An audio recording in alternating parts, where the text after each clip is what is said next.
Guys, and welcome dito na naman sa ating garden. Ayan, meron akong ginawang ganito. Ayan, oh. Ginawa or kinabit lang naman. Bagong lagayan ko ng mga maliliit na pots.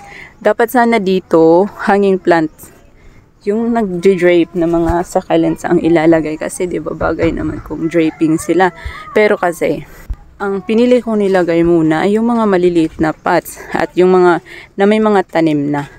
O kaya yan yung nilagay ko dyan kahit na hindi sila mga trailing plants. So okay lang naman silang tingnan. Ito kailangan ko na itong ipugot guys. So, lumalaki na kasi yung head niya. Nagkakaroon siya ng growth. Pero maliliit kasi yung dahon at saka dito sa baba at saka ewan ko ba parang hindi naman siya leggy. Hindi ko lang alam bakit maliliit yung dahon niya sa ilalim. Tapos consistent pa rin naman yung variegation niya ni variegated super balm. So, pugutan ko na lang yan para matanim ko ng separate at magka-baby ito at saka makapag-propa ako ng mga dahon. So, eto, nasunog to guys. Si volcano ata yan. Ay, hindi, si ano yan siya. Kunin nga natin. Ayan, si Beauty Lily. Ito yung isa kong Beauty Lily. Yung isa maganda na doon, pero hindi masyadong malaki. Nasira siya guys. Ayan, damage talaga. Nilagay ko kasi ito doon sa gilid, tapos hindi ko napansin, natatamaan pala siya ng direct sun, tapos hindi ito na-acclimate. Kaya ganyan. Hindi ko alam kung mamaalam ba siya. Diba si Beauty Lily, sayang. Mas malaki ito kaysa doon sa isa ko na Beauty Lily, pero mas maganda yun. At saka nasira na din kasi ito. Sayang sana mabuhay ko pa to. Parang gusto kong umiyak. Nakakalungkot ito guys. Sobra. Narinig nyo yung manok na yan? Siya yung may sala nito. Wala naman akong manok dito pero nararanasan ko yung sakit. Yung lupit ng manok na dapat naranasan ng may-ari ng manok. Tingnan mo naman ito si redline ko.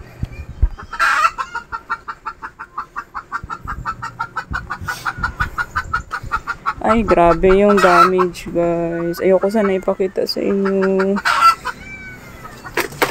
Kasi nga, nakakalungkot siya. Pero, ayan. Sobrang nakakalungkot. Gusto kong umiyak. Oh, tingnan nyo yan. Tingnan nyo ito, oh. Grabe. Asan na si dito? Si Truffles. Ay. Ang sakit. Sobrang sakit. Tingnan nyo yung purple delight ko dito. Aray. Gusto ko pa naman sanang i-share ito. Pero yan. Nawala na. Grabe. Gusto ko talagang umiyak. Sobrang nakakalungkot. Inisip ko lang yung pagod sa pag-aayos talaga nito guys.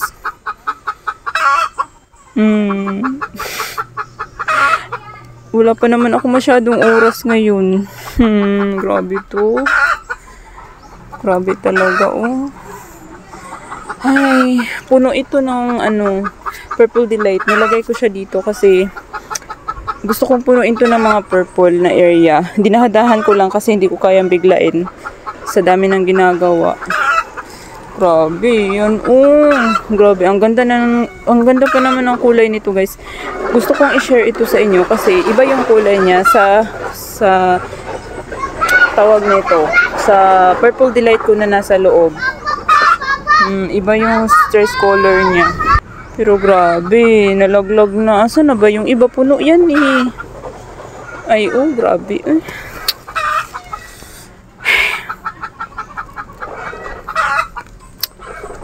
Dami kong ayusin ulit. Ayan, grabe yan.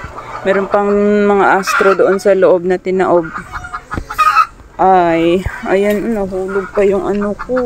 Orange lover. Ay nako, gagawa pa naman sana ako ng costume ng anak ko. Talagang inuna ko lang dito kasi kapag hindi ko babantayan to, babalik at babalik yung manok. So, siguro dito na lang ako gagawa ng costume sa garden. Pwede naman doon sa table ko para hindi sila bumalik kasi kapag alis ako dito, babalik sila. ano yan, inahin na manok na gustong mangitlog. Kaya yun siya nagwawala. So ituloy natin yung video guys kasi may pinagkaabalahan kaya naputol yung first na ko. So ituloy ko lang para matapos ko tong topic ko na to. Ayan, parang pangit yung natin. Against the light na tayo. Ay, yan, may nilagay ako dyan na Victor Cane, mga pinugot ko dyan doon sa labas. Nagpugot na ako ng mga nandoon sa malapit sa, bakit ang pangit ng ko guys? Quality. Ayan, oh. Okay na. Ay, ang pangit. Lang. Lah. Ayan, ang pangit sa taas. Hindi niya masyadong makapture. Ay, ano to? Ba't pang pangit?